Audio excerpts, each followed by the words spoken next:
మన ఇల్లు మారాలి అంటే మన ఇంట్లో ఉన్న నాన్న, హ్మ్. ఇప్పుడు మీ నాన్న సిగరెట్ తాగడు, మందు తాగడు, హ్మ్. మీ అమ్మని కొట్టడు, హ్మ్. హ్మ్. అక్కను తమ్ముడిని తిట్టడు, కొట్టడు, బెదిరించడు, ప్రేమగా చూసుకుంటాడు. హ్మ్. సో అప్పుడు నువ్వు నీ పిల్లలకి ఒక డూప్లికేషన్ ఇస్తున్నావు ఏంటి అని అంటే, నాకొచ్చిన పిల్లల్ని కూడా ఇట్లా ప్రేమగా చూసుకోవాలి.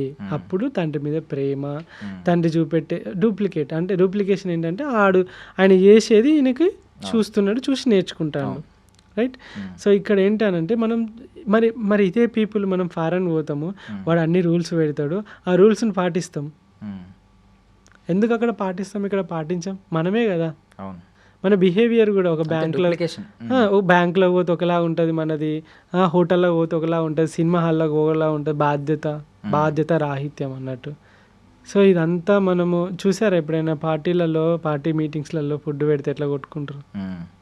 పెళ్ళిలో ఫుడ్ కాడ ఎట్లా కొట్టుకుంటాం మనం, టక్క గిన్నెలు పెట్టి. హ్మ్. ఇదంతా ఏంటంటే మనలో మార్పు రావాలి. దేశం చాలా మంచిది మనది, హ్మ్. మనకు నేర్పించిన పద్ధతులు, కల్చరు మంచివి, చాలా మంచివి హ్మ్. అక్కడ నుండి. కానీ ఎవడో ఒకరు గలీజోడు ఉంటాడు, నేను ఒక్కనే. అప్పుడు ఏమనిపిస్తుందంటే, అరే మర్డర్ చేసినోడే మంచోడురా, దొంగతనం చేసినోడే మంచోడురా కాడికి వచ్చినాం మనం లాస్ట్కు. మంచి చేస్తే ఎవరికి నచ్చదు, చెడు అందరికీ నచ్చుతుంది. గోడ కట్టడం చాలా కష్టం, కూలగొట్టడం చాలా ఈజీ. హ్మ్. ఏదైనా చెడు చేయడం చాలా ఈజీ. మన దేశం మనమే ట్యాక్సులు కట్టము, మనమే ట్యాక్సులు ఎగ్గొడతాము, అలానే లూప్ హోల్స్ కట్టుకుంటాము. క్యాష్ ఇప్పుడు చాలామంది బిజినెస్ చూస్తాను, వాడు కార్డ్ యాక్సెప్ట్ చేయడు, లైక్ డిజిటల్ పే యాక్సెప్ట్ చేయడు. ఎందుకంటే అవన్నీ బ్యాంక్లో పోతే ట్యాక్సులు తప్పించుకోవాలని క్యాష్ ఇవ్వమంటాడు.